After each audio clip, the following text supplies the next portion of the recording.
নমস্কার বন্ধুরা, শম্পার পাঁচফোড়নের গল্প রান্নাঘরে আপনাদের স্বাগত জানাই।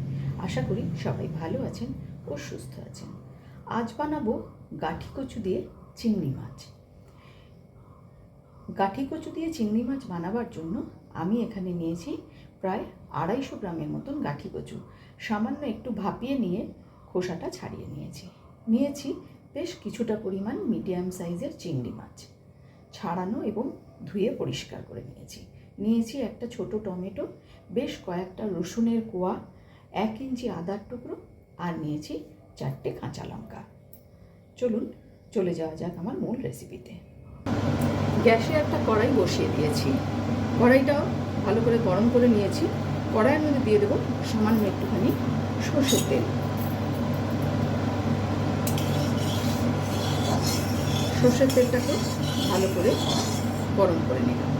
এবারে এর মধ্যে আমি দিয়ে দেব প্রায় 1.5 চামচ মতন গোটা জিরে। জিরেটাকে সামান্য একটুখানি ভেজে কিন্তু আমি এটা তুলে রাখবো। শুকনো খোলাতেও জিরেটা ভাজা যায়, তবে এরকম তেলের মধ্যে দিয়ে যদি জিরেটাকে ভেজে নামিয়ে নেওয়া যায়, সেই তরকারির স্বাদ কিন্তু দারুণ সুন্দর।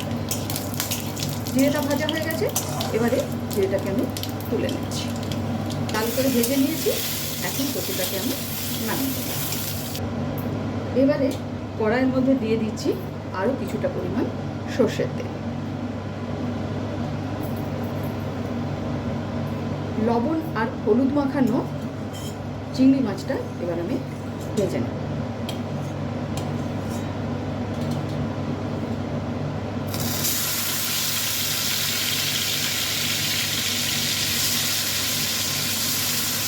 খুব একটা কিন্তু বেশি ভাজবে না, সামান্য একটু ভেজে নেব।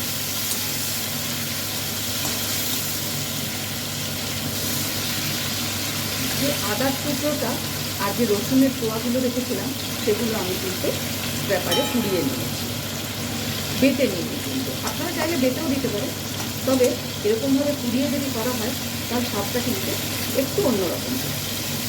চিংড়ি মাছটা ভাজা হয়ে গেল, এবারে চিংড়ি মাছটা আমি নামিয়ে নেব।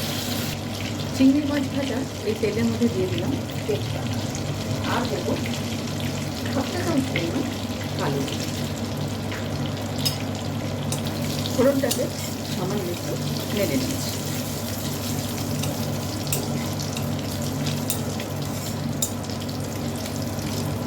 এবারে এর মধ্যে দিয়ে দেব যে আদা আর রসুনটাকে পুড়িয়ে রেখেছিলাম, সেই আদা রসুন পোড়া ভালো করে একটু ভাজা ভাজা মতো করে নেব, যাতে কাঁচা আদা আর রসুনের গন্ধটা না থাকে। আদা ও রসুনটাকে কয়েক সেকেন্ড নাড়াচাড়া করে একটু ভেজে নিয়েছি। এবারে দিয়ে দেবো কেটে রাখা টমেটো।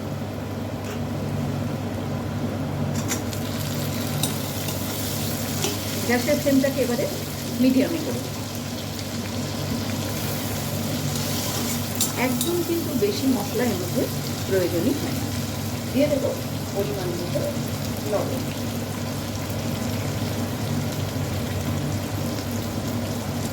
দিচ্ছি পরিমাণ মতো হলুদ গুঁড়ো। এবারে ভালো করে নাড়াচাড়া করব, যতক্ষণ না টমেটোটা একটু নরম হয়ে যায়। কয়েক সেকেন্ড এটাকেও নাড়াচাড়া করে নিয়েছি। এবারে এর মধ্যে দেবো লঙ্কা গুঁড়ো, আর দেবো সামান্য একটু চিনি।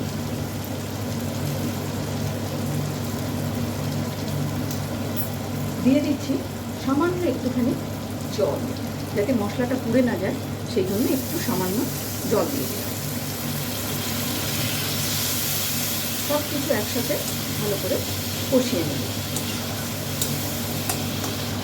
মশলা ভাজা হয়ে গেছে এবং মশলা থেকে তেলও ছেড়ে দিয়েছে। এখন আমি এর মধ্যে দিয়ে দেবো ভেজে রাখা চিংড়ি মাছ আর গাঠি কচু।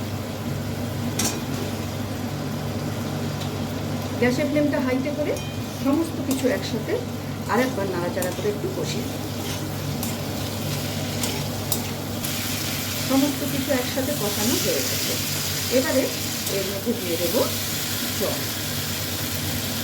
কচুটা কিন্তু আমি ভাপিয়ে রেখেছিলাম, সেদ্ধ করে নিই, কাজেই একটুখানি জলটা কিন্তু দিতে হবে যাতে কচুটা সেদ্ধ হয়ে যায়।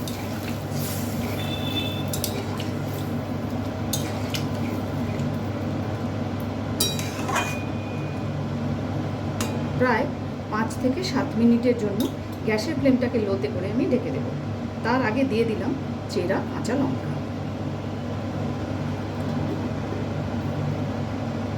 ফিরে এলাম 5 মিনিট পর।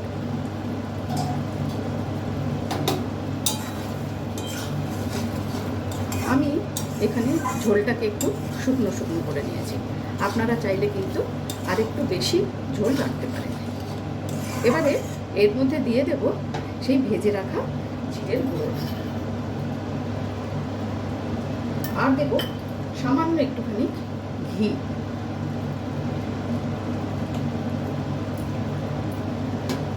ভালো করে মিশিয়ে নিচ্ছি।